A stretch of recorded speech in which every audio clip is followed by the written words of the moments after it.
Je vais vous prier de vous lever. On va passer à la parole de Dieu, à la proclamation de la parole de Dieu. Que le Saint-Esprit vraiment nous dirige en toutes choses et que la gloire de Dieu se manifeste au milieu de nous. Nous lisons ensemble le texte qui va nous conduire ce matin, c'est dans l'épître de Paul aux Éphésiens, au chapitre 2. Éphésiens, au chapitre 2, je vais lire à partir du verset 11. C'est pourquoi, vous, autrefois païens dans la chair, appelés incirconcis par ceux qu'on appelle circoncis et qui le sont en la chair par la main de l'homme. Souvenez-vous que vous étiez en ce temps-là sans Christ, privés du droit de cité en Israël, étrangers aux alliances de la promesse, sans espérance et sans Dieu dans le monde.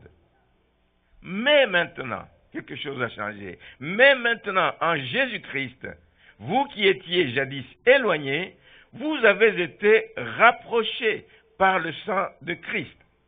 Car il est notre paix, lui qui des deux n'en a fait qu'un, et qui a renversé le mur de séparation, ayant anéanti par sa chair la loi des ordonnances dans ses prescriptions.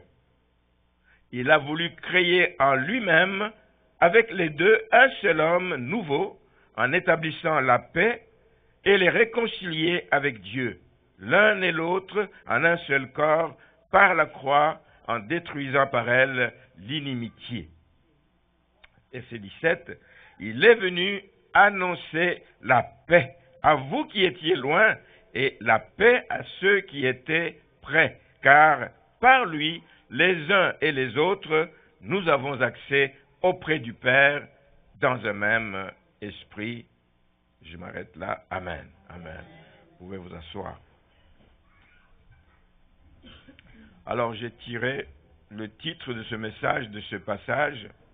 Je l'intitule « Autrefois, sans espérance et sans Dieu ». Autrefois. C'était la condition de ces non-juifs. C'était notre condition aussi. Sans espérance, et vous imaginez une vie sans espérance, une vie sans Dieu. Comment elle ressemblait.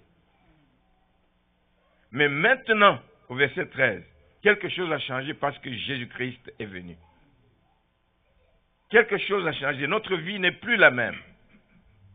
Nous ne sommes plus esclaves du péché comme on l'était dans le temps, mais nous sommes sauvés, affranchis, libérés de tous ces plans de l'ennemi, libérés de toutes ces chaînes. Nous sommes des créatures nouvelles. J'aime l'épître de Paul aux Éphésiens. Je l'aime parce que elle a été écrite pendant que Paul était en prison. Elle a été écrite pendant que Paul vivait des choses difficiles. Il a été outragé, cet homme, et il souffrait, non pas parce que Paul était un voleur, était un brigand, mais il souffrait parce qu'il annonçait la bonne nouvelle de l'Évangile. Merci Seigneur, parce qu'il a pu le faire malgré tout. Et ça a permis que même quand on l'a mis en prison, parce que c'est là qu'il a écrit cet épître, Paul était en paix. En prison, mais en paix. Imaginez que vous soyez en prison, vous allez trouver toutes les raisons du monde. Dieu m'a oublié, c'est injuste. Mais Paul était en paix parce que le Seigneur savait ce que Paul vivait. Il était en paix d'autant plus qu'il vivait même une menace. C'est encore plus remarquable. Il vivait une menace d'une mort violente qui l'attendait sans doute. Et il était en paix. Pourquoi est-ce qu'il était en paix? Et qu'est-ce qui fait que nous pouvons être en paix quand les choses sont difficiles? C'est parce que le Saint-Esprit est en nous. Le Saint-Esprit est avec nous. Dieu ne nous abandonne pas. Dieu est avec nous. Et lui, comme il était en paix, il dit, mais je ne suis pas venu pour chômer ici en prison. Il a mis ce temps à profit. Il a voulu approfondir tout ce qu'il avait reçu comme révélation, toutes les pensées que Dieu avait mis dans son cœur. Il a voulu approfondir ces pensées qu'il a livrées justement dans cet épître aux Éphésiens, mais qui est considéré justement comme un testament spirituel qu'il a laissé à l'Église. Pas à l'Église d'Éphèse seulement. C'est un testament spirituel qu'il a laissé à l'Église universelle. L'Église universelle. Je le dis parce que si vous regardez d'autres épîtres de Paul, l'épître aux Galates, etc., mais c'est des épîtres, comme l'épître aux Corinthiens, c'est des épîtres qui ont été écrites à la suite des problèmes qui existaient dans une église donnée. Alors c'est pour corriger souvent qu'il a écrit, mais ici ce n'est pas le cas. Il n'a rien du tout pour corriger les gens d'Éphèse, ici l'église d'Éphèse, mais c'est vraiment un testament spirituel montrant ce qu'est l'église. Donc la raison de cet épître n'est rien d'autre que ça. Et ne faisait pas référence à une situation particulière qui était vécue à Éphèse, mais c'était juste pour rappeler, et ça nous concerne aujourd'hui, c'est pour rappeler la condition de l'homme sans Christ dans sa vie. C'est une condition malheureuse. C'est une condition sans espérance. C'est une condition où Dieu n'est pas présent, où tu marches n'importe comment dans toutes les directions ne sachant pas quelle est la bonne. Mais quand Christ vient dans la vie d'une personne, toute chose change. Et ceci est vrai. Il parle de cet aspect des conditions de l'homme sans Christ. Il en parle particulièrement dans ce chapitre 2 dont nous venons de lire une partie. L'homme sans Christ, parfois, se croit bon. Et c'est ça, vous connaissez beaucoup de gens que vous avez invités à rencontrer le Seigneur, vous leur avez dit que ce que dit la Bible, que tous ont péché, sont privés de la gloire de Dieu. Il dit non, moi je suis innocent, moi je suis un homme bon, je fais de bonnes choses, je n'ai pas à me reprocher, je suis sans faute. Ils oublient absolument ce que dit la parole de Dieu. Tous ont péché et sont privés de la gloire de Dieu. Donc, Paul, en écrivant cet épître, veut donner l'heure juste. Paul, en écrivant cet épître, veut montrer comment. C'est bien de dire comment tu te vois, mais comment les autres te voient. Et surtout, comment Dieu te voit. Et lui veut montrer comment Dieu voit sa créature lorsqu'elle est loin, elle s'est éloignée de lui. C'est que l'homme, à ce moment-là, est pécheur. Il est éloigné de Dieu. Il vit simplement selon les convoitises de la chair. Il le dit au verset 1er. Vous étiez morts par vos offenses et par vos... Vous étiez morts. C'est comme ça que Dieu nous voit.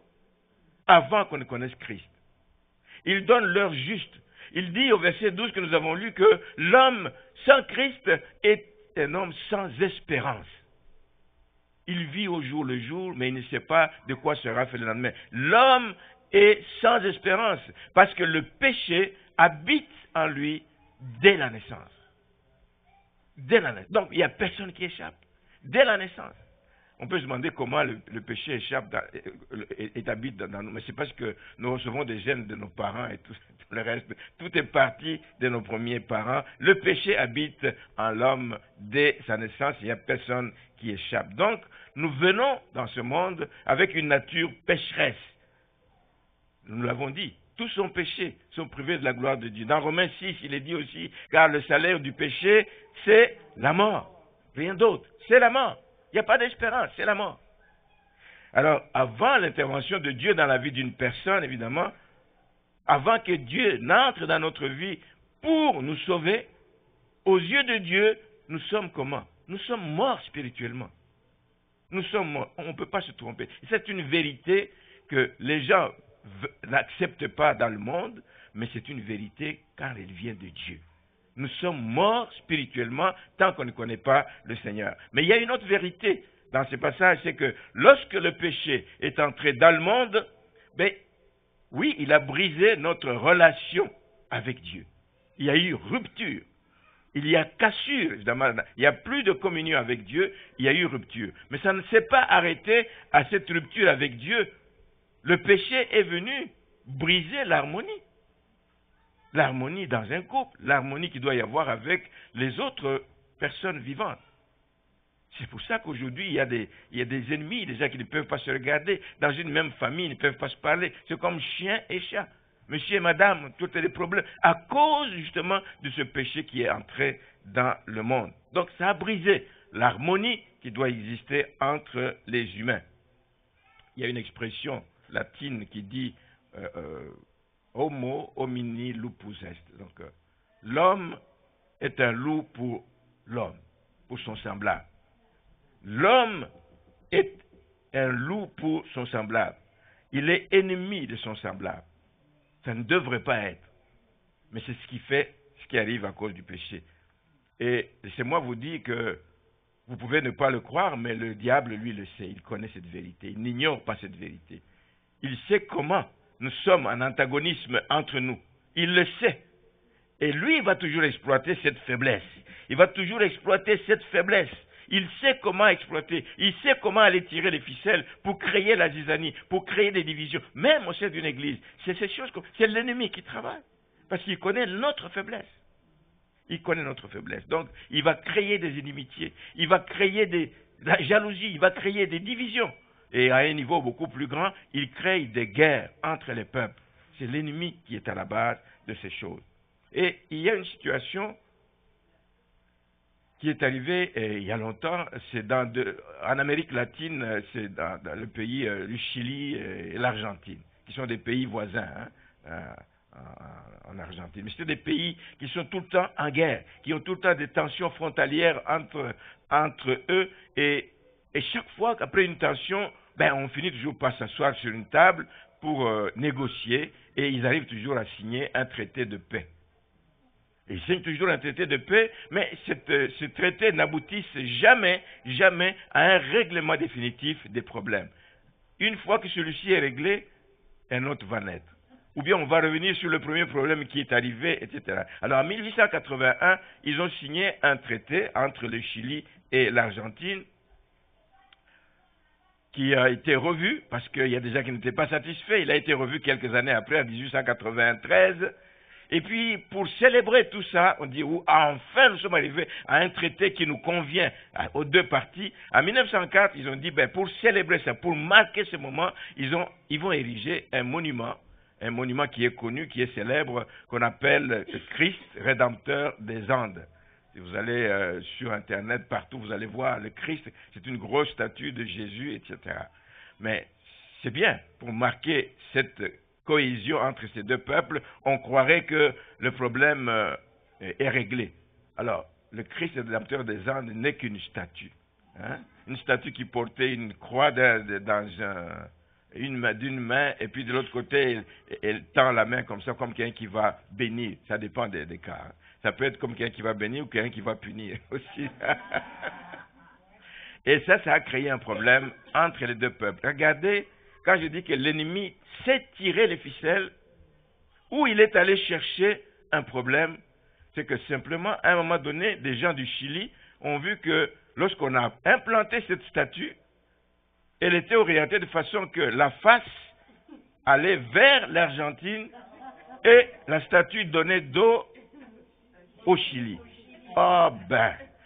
Et les gens qui ont dit du coup, voilà, Christ donne le dos au Chili, il y a un problème là. Un drame a failli naître là. Un drame a failli naître. Et c'était gros, mais parfois, des choses comme ça là sont arrêtées par des petits détails. Et qui a arrêté ça? Il n'y a pas eu une négociation. C'est juste un journaliste de la place du Chili qui a dit aux Chiliens, il dit, mes amis, mais regardez bien la chose. En réalité, quand cette statue est orientée vers les Argentins, c'est parce que c'est eux qui ont besoin d'être surveillés par le Seigneur. Ils les regardent à tout bout de champ. Tandis que vous, là, il sait que vous êtes en paix, vous marchez comme vous.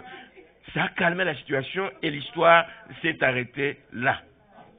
L'histoire s'est arrêtée là. Mais l'ennemi est capable, à partir d'un petit détail,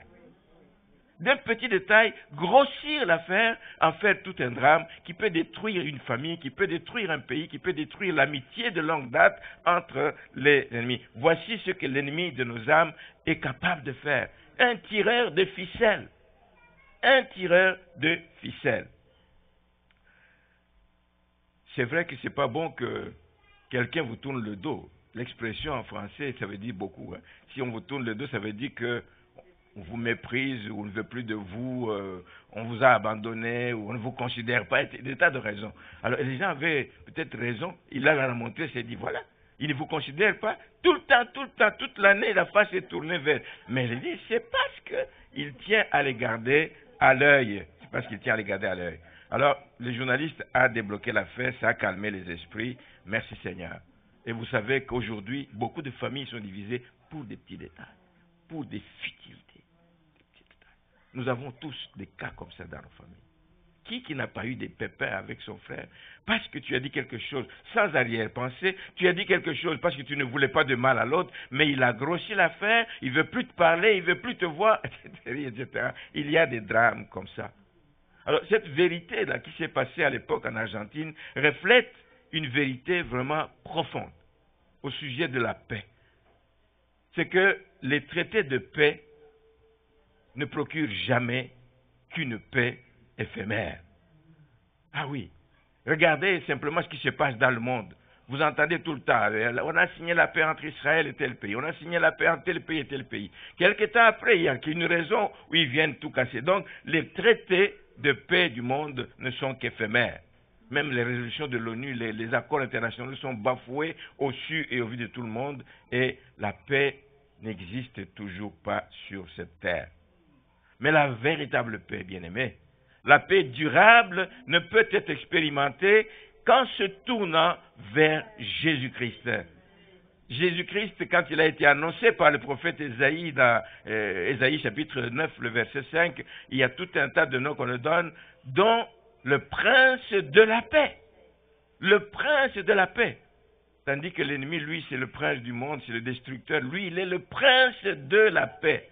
Et dans notre texte, justement, au verset 14, Paul affirme que c'est Jésus qui est venu apporter la paix avec Dieu, mais aussi la paix entre les hommes. C'est Jésus qui est venu apporter. Donc, on ne peut pas avoir la paix entre nous, on ne peut pas avoir la paix dans ce monde si on ne se tourne pas vers Jésus. Non seulement qu'il est venu apporter la paix, il a brisé, il a enlevé tout ce qu'il y avait comme mur de séparation. C'est lui qui a détruit l'inimitié. Tout ça a été fait à la croix de Golgotha. Il est réellement le Seigneur de paix.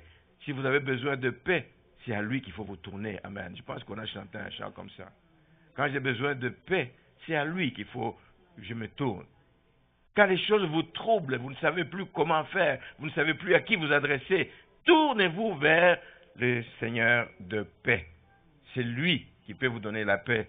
La Bible dit dans Luc, ça c'est dans la prophétie que Zacharie a faite quand on a présenté, on parlait de Jésus, il a annoncé justement que l'enfant qui allait naître, dans Luc chapitre 1er, on ne va pas lire, c'est lui, cet enfant à venir, c'est lui qui va diriger nos pas dans le chemin de la paix.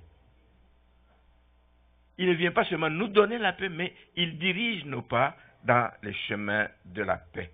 Alors la paix que Jésus donne est différente de celle que le monde donne.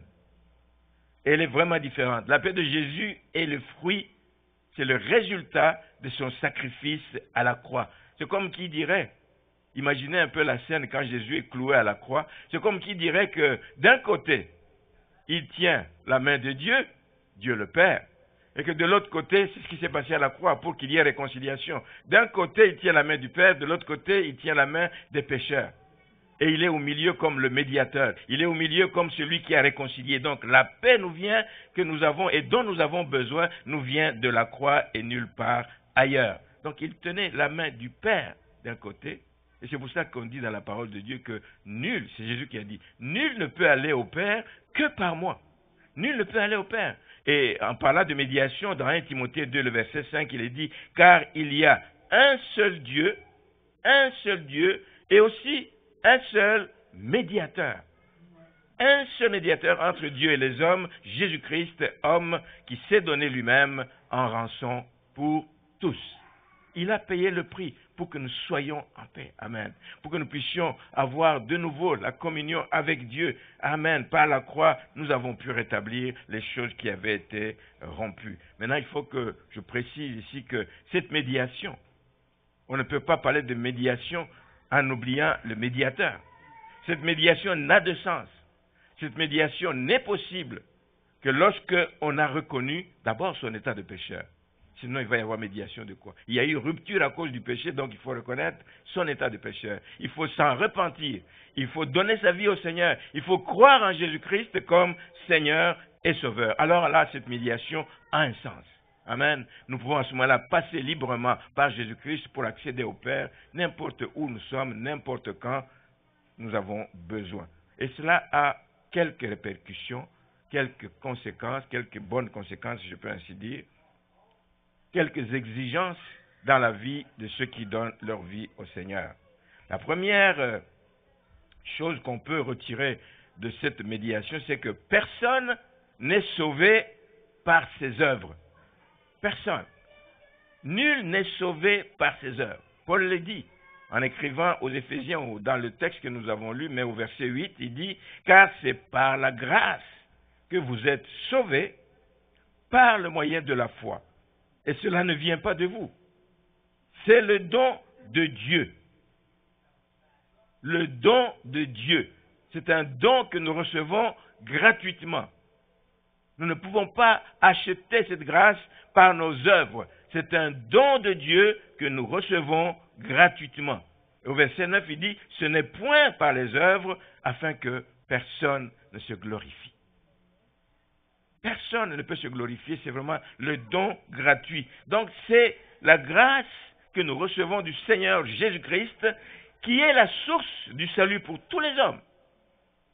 Nous allons en parler tout à l'heure dans Tite, chapitre 2. Donc c'est la grâce que nous recevons du Seigneur qui est la source de salut pour tous les hommes. Mais cette grâce, bien-aimée, n'est imposée à personne. Elle est disponible encore aujourd'hui, alors qu'il y a des milliers et des milliers de gens qui courent loin des rues sans savoir qui est Jésus, etc. Cette grâce est disponible, mais on ne peut l'imposer à personne.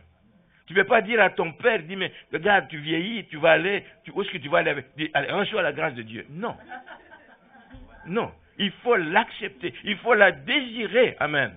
On ne peut imposer la grâce à personne. À ce sujet, il y a une situation qui s'est produite au 19e siècle aux États-Unis. Et c'est quelqu'un donc qui était un voleur connu, un criminel vraiment bien connu, qui a été condamné à cause de tous ses méfaits. Il a été condamné, mais il n'a pas nié les faits. Il n'a pas nié les faits, il a reconnu, oui, c'est moi qui ai fait ce coup, c'est moi qui ai fait ça, c'est moi. Il a reconnu tous ces faits, son nom est George Wilson. Il a reconnu. Il dit, écoutez, je suis à juste titre que je suis condamné, il n'y a pas de problème. Et il y a des amis, que comme ça existe dans tous les pays du monde, qui sont allés négocier la grâce présidentielle. Ça existe partout, la grâce présidentielle pour qu'ils puissent libérer une personne. Ils sont allés voir le président des États-Unis pour lui dire, voilà, écoute, nous avons telle personne, il a fait beaucoup de mal, oui, mais il reconnaît tout ça et nous voulons vraiment demander ta faveur, qu'il puisse bénéficier de la grâce présidentielle. Alors, contre toute attente, notre George Wilson a refusé. Il a refusé la grâce présidentielle. C'est pas courant qu'on entende des choses comme ça, mais il a refusé cette grâce présidentielle qui lui était accordée. On lui a rien demandé, on lui a pas posé de conditions, on lui a rien demandé. Et là, évidemment, et le président et son entourage se sont posé la question. Mais moi, j'ai déjà signé les papiers pour la grâce à cet homme. Mais est-ce qu'on peut refuser ou on peut plutôt mettre à mort quelqu'un qui a déjà bénéficié de la grâce présidentielle? C'est un dilemme. Mais lui, il refuse cette grâce. Alors, ils ont dit, écoutez, on va envoyer ça aux juristes, des connaisseurs de la loi, qui étudient ce cas. C'est la première fois qu'on voit un cas comme ça. Quelqu'un qui refuse une grâce pour être libéré. Sinon, après, vous savez comment, là, c'est condamné à mort et puis il passe sur une chaise ou des choses de ce genre. Et puis, les juristes sont réunis, ils ont dit, mais on lui a accordé la grâce, il la refuse. Mais ils ont dit, voilà, une grâce n'a de valeur, et c'est vrai, n'a de valeur que si elle est acceptée. Que si elle est acceptée par la personne qui est concernée. Dans notre cas, George Wilson. Il devait accepter cette grâce pour qu'il puisse échapper à la mort. Mais lui, il a refusé. Et la conséquence, qu'il a subi sa peine. Malgré que le président avait signé un document qui le libérait, mais il a dû subir sa peine parce que, selon la loi, c'est que quelqu'un qui refuse une grâce qui lui est offerte, il va subir sa peine et c'est ce qui lui est arrivé. Et ça, moi, je me dis que ça explique ce que nous voyons aujourd'hui. Des multitudes de gens sont condamnés ou seront condamnés. Mais ils sont déjà condamnés tant qu'ils n'acceptent pas le Seigneur. Donc, beaucoup de multitudes sont condamnées pour avoir négligé cette grâce. Beaucoup de gens sont condamnés pour avoir refusé le salut qui leur est offert. Ils ne doivent pas l'acheter. Il est offert gratuitement. Et c'est des gens qui sont des candidats à la condamnation. C'est des gens qui sont des candidats à l'enfer, tout simplement, parce qu'ils refusent la grâce qui leur est accordée. Merci Seigneur que nous ayons compris la chose, qu'aujourd'hui nos noms sont inscrits dans le livre de vie parce que nous avons accepté la grâce qui nous était accordée par l'œuvre de Jésus à la croix. Personne n'est sauvé par ses œuvres. Nous sommes sauvés par la grâce, mais il faut l'accepter.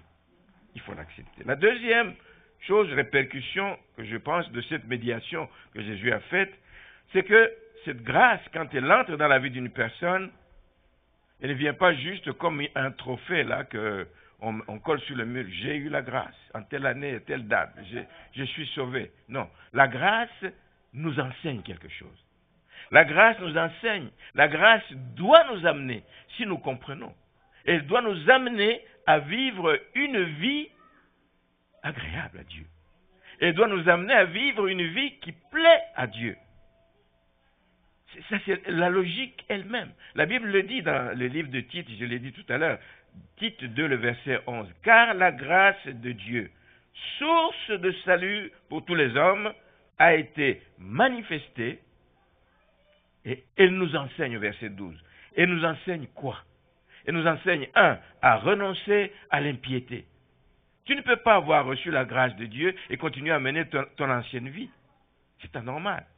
Elle nous enseigne à renoncer à l'impiété. Elle nous enseigne à renoncer aux convoitises mondaines. Nous sommes dans le monde, mais nous ne sommes plus de ce monde. Amen.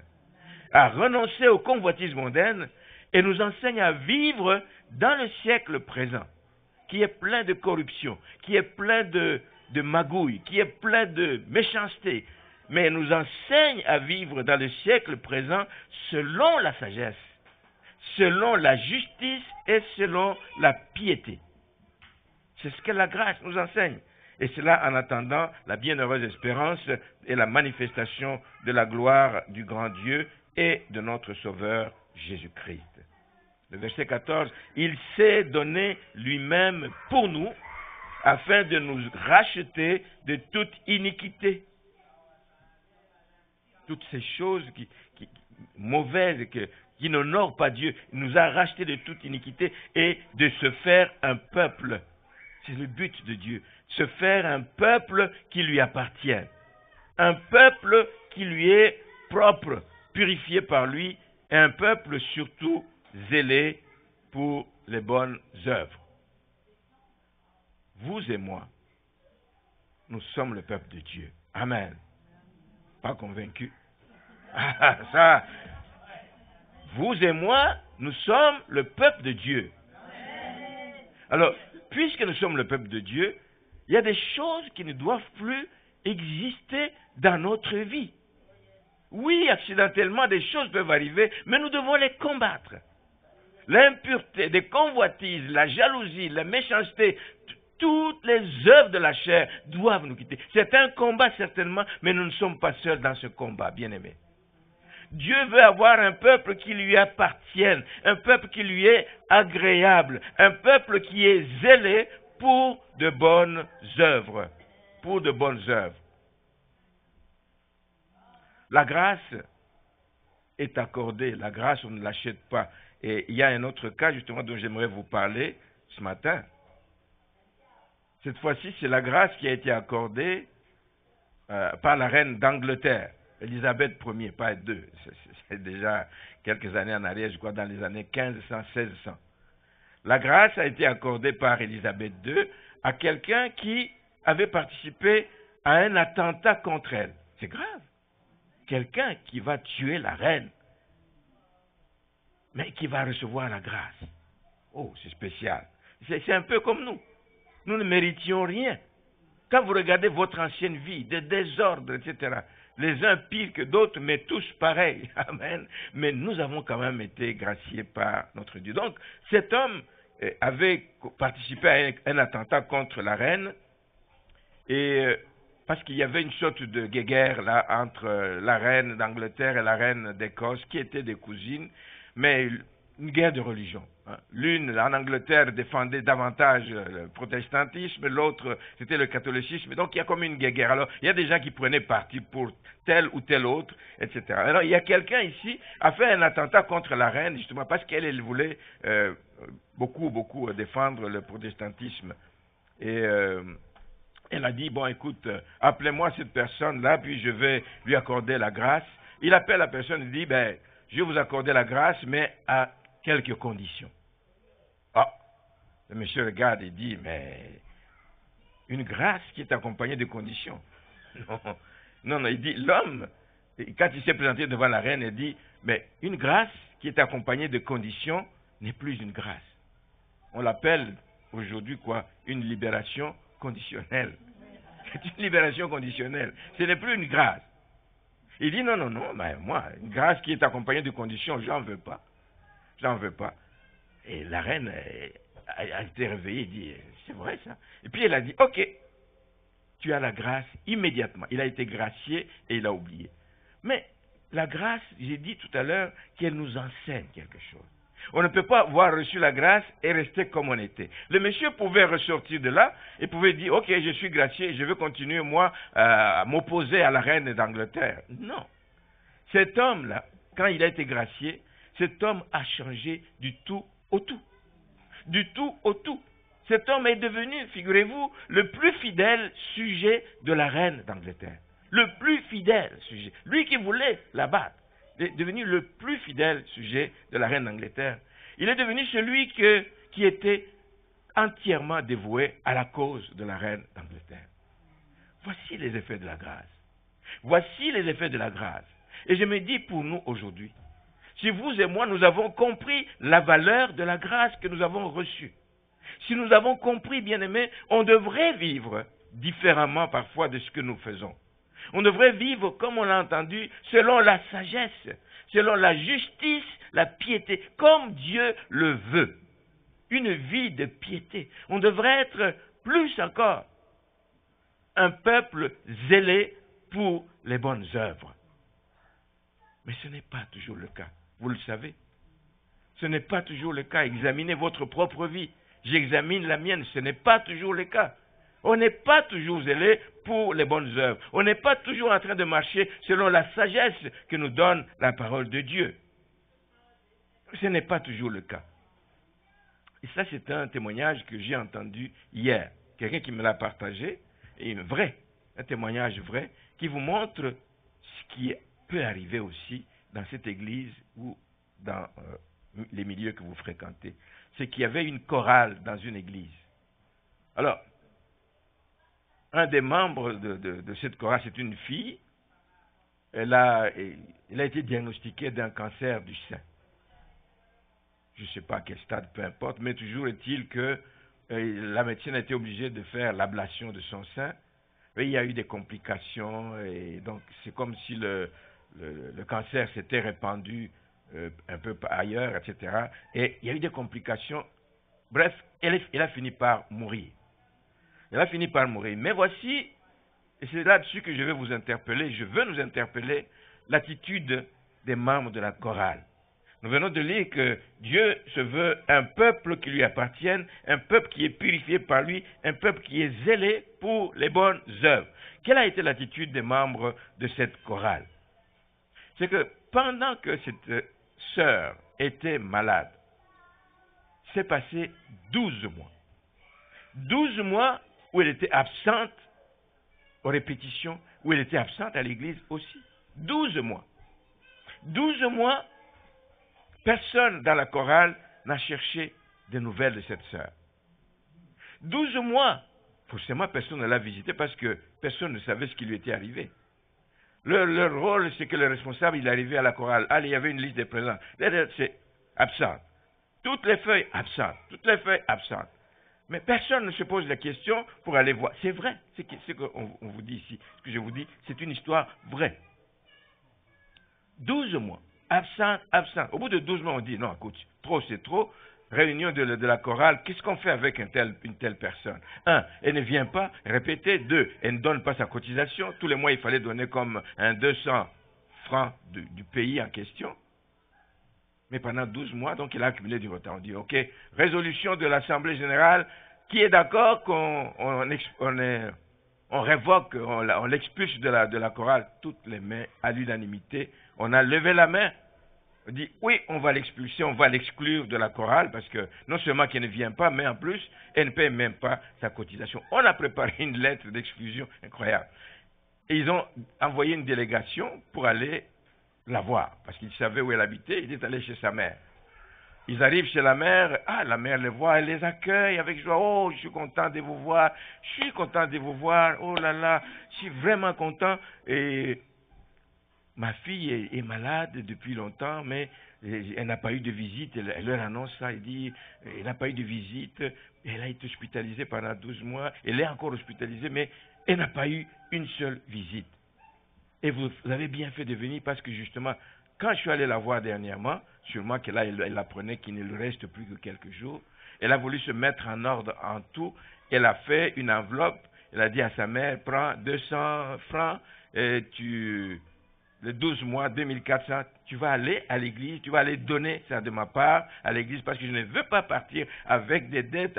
Et tu leur diras que si même j'ai offensé quelqu'un, si j'ai mal fait, je me suis mal comporté vis-à-vis de quelqu'un, je demande pardon. La maman dit ça. Il leur donne l'enveloppe. Ah non, non, non, non, non. Et là, évidemment, la culpabilité est là. Ah non, non, non, non. Elle dit non. Vous me laissez ça. Elle dit, elle m'a demandé d'apporter cette enveloppe. Je vous donne. Et puis en plus, elle a demandé qu'on chante un chant, mais dont je ne connais pas les paroles. J'ai entendu qu'on a donné le nom d'un cantique donné, mais c'est un cantique qu'elle aimait chanter. Il dit, mais le jour de ses funérailles, elle a demandé que vous irez pour chanter à ses funérailles ce chant-là. La maman a insisté, ils ont pris l'enveloppe sans doute, et une semaine après, la sœur est morte, qui était à l'hôpital, elle est morte. Qu'est-ce que vous pensez qui est arrivé? La chorale a été dissoute. Parce que un après l'autre ont quitté. Ils se sont considérés comme indignes de faire partie de la famille d'enfants de Dieu. Que quelqu'un parmi vous pendant 12 mois ait été malade, qui n'ait pas été visité, c'est la preuve que là-dedans, ce n'était pas une chorale selon ce que Dieu entend par des frères et des sœurs qui se mettent ensemble pour louer le Seigneur, avec un cœur comme ça. Il n'y avait ni amour au milieu d'eux, il n'y avait ni bonnes œuvres, il n'y en avait pas. Il n'y avait aucun souci des âmes. Vous savez, les soucis des âmes, ce n'est pas seulement vis-à-vis des gens de l'extérieur. Le souci des âmes, c'est dans l'église. Moi, je le dis toujours, quelqu'un est absent dans l'église, personne n'est ému, personne, etc. Au bout d'un temps, si on va au pasteur, on va demander, pasteur, mais je ne vois plus telle personne. Je dis, mais vous connaissez son numéro de téléphone, vous pouvez l'appeler. Vous auriez dû l'appeler au lieu de venir me demander chaque fois. Pas en train de condamner ceux qui le font, mais regarde. Aucun souci des âmes manifesté. Les soucis des âmes, c'est aussi à l'intérieur. Pas seulement à l'extérieur. C'est aussi à l'intérieur. Où nous sommes, cette famille, ce peuple qui appartient à Dieu, nous formons une famille. Et nous devons être réellement une famille. La chorale a été dissoute à cause du fait que ces gens ne marchaient pas justement selon ce que la grâce les appelle à faire. Il y a une troisième avec laquelle je vais terminer, troisième répercussion, c'est qu'il n'y a pas de paix possible tant qu'on n'a pas reçu la grâce. On parle beaucoup de la grâce, on parle beaucoup de la paix, mais il y a comme un ordre logique là-dedans. Il faut que vous ayez d'abord reçu la grâce de Dieu. Il faut que d'abord que Christ soit en vous pour que vous puissiez vivre la paix de Jésus-Christ. Et je lisais, prenez toutes les épîtres dans les salutations, que ce soit les épîtres de Paul, que ce soit les épîtres de Pierre, etc. Partout, il y avait tout le temps une formule de salutation. Que la grâce et la paix vous soient données. Toujours. J'ai regardé, partout ça intervient, c'est toujours dans le même ordre. Parce que ça a un sens. Que la grâce vous soit donnée, et la paix vient ensuite. Amen. Christ en vous, c'est la paix, c'est la joie, c'est le bonheur, etc. Mais il faut que ces choses... Il n'y a pas de paix possible donc, tant qu'on n'a pas reçu la grâce de Dieu. Merci Seigneur. C'est par la grâce que nous avons reçue, c'est cette grâce qui nous apporte cette paix intérieure. Mais alors, une paix, comme je dis, que le monde ne peut pas donner, une paix intérieure que rien ne peut venir nous voler, que personne ne peut nous voler. C'est cette paix que vous voyez des gens qui sont dans les troubles le plus complets. Vous vous demandez comment ils tiennent encore debout. Comment ils peuvent encore aller à l'église. Comment ils peuvent encore s'attendre à ce que le Seigneur intervienne. Vous dites, mais à sa place, je me serais suicidé, disent certaines personnes. La vie n'a plus de sens. Après que tu aies tout perdu comme ça, la vie n'a plus de sens. Mais la vie a un sens.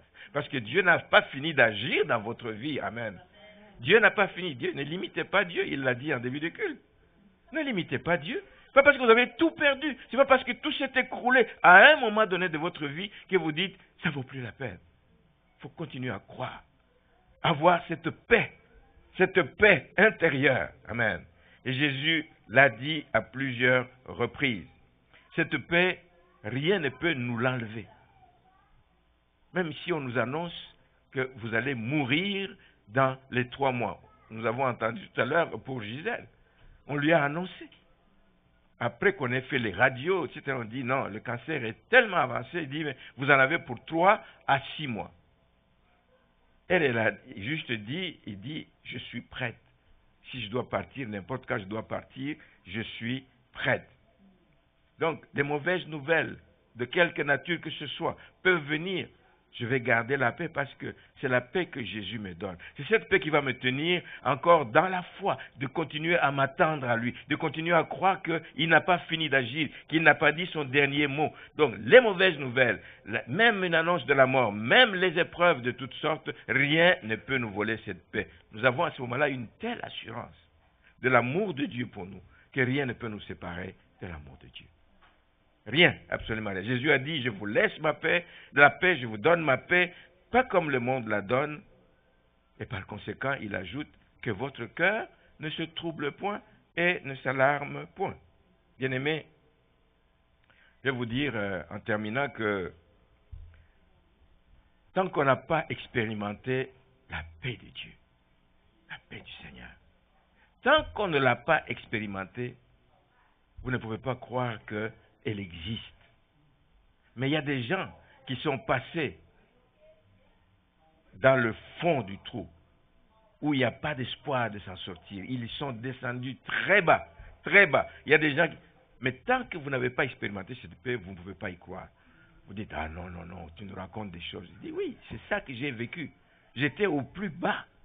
J'étais au plus bas, je ne voyais plus du tout d'où me viendrait le secours. Mais je suis resté en paix parce que le Seigneur sait où je suis. Le Seigneur sait où je suis. Donc, que votre cœur ne se trouble point. Mais on sait qu'il y a des témoignages qui font état, et c'est un témoignage que tout le monde connaît, vous l'avez sûrement entendu, parce que nous chantons ce chant-là. C'est un avocat là, aux États-Unis qui, vous connaissez l'histoire, qui avait perdu ses enfants dans un accident de bateau. Là, il a fini sa mission aux États-Unis, il veut rentrer chez lui en Grande-Bretagne, mais il est retenu encore pour quelque chose, et puis il envoie sa famille, sa femme et ses 4 enfants. Ils ont pris le bateau, ils ne se sont jamais rendus en Angleterre. En cours de route, le bateau a coulé. Mais sa femme, par la grâce de Dieu, a été sauvée, a été épargnée. Les 4 enfants sont tous morts. Et sa femme, quand elle arrive en Angleterre, justement, et puis elle a écrit à son mari, comme un télégramme, juste pour dire, je suis la seule sauvée. La seule sauvée. Donc, sous-entendu, tu as peut-être entendu qu'il y a eu un bateau qui a coulé, mais tous sont restés là, mais sauf moi, j'ai été sauvé. Mais ce monsieur avait la paix du Seigneur. Imaginez dans ces circonstances, il a eu une paix tellement profonde qu'il s'est mis à écrire des paroles qui sont devenues des paroles d'un chant célèbre que l'on chante encore aujourd'hui. Quel repos céleste, quel repos céleste d'être en toi, d'être à toi.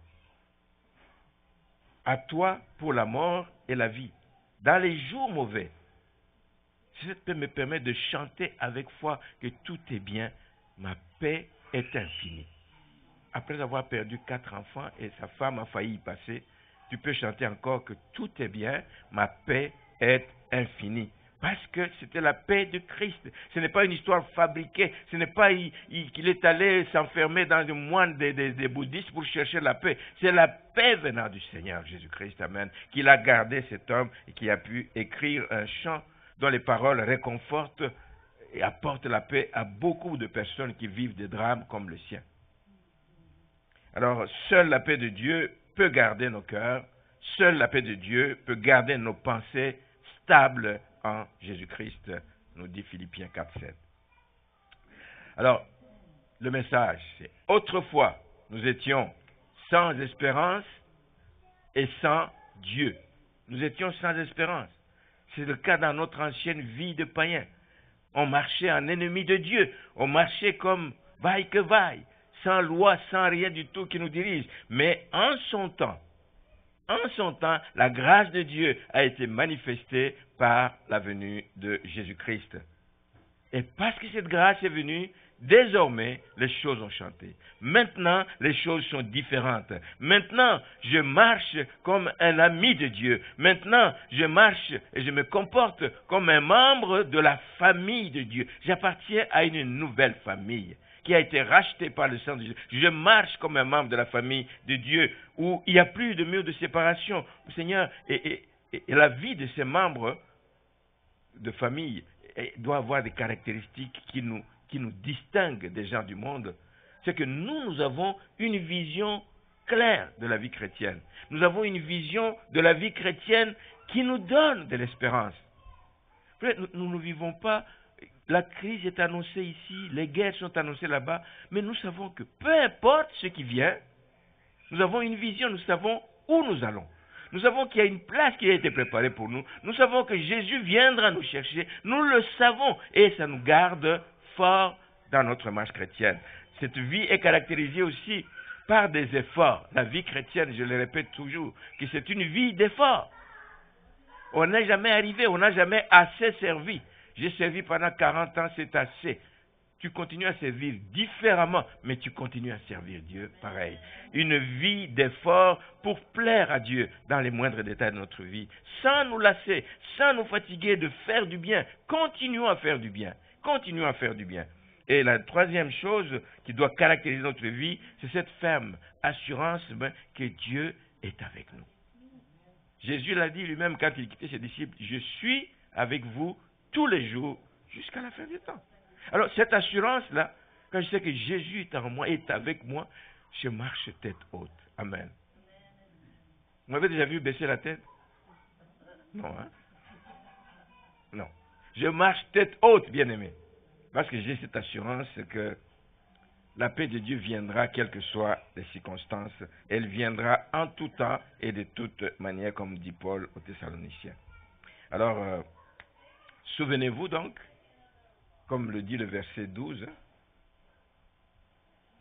souvenez-vous que vous étiez en ce temps-là sans Christ. Souvenez-vous. Souvenez-vous de votre condition antérieure. N'oubliez pas votre condition antérieure. N'oubliez pas que sans Christ, il n'y avait pas d'espérance. Ne l'oubliez jamais. Mais aujourd'hui, rappelez-vous, tout le temps, que vous êtes amis de Dieu.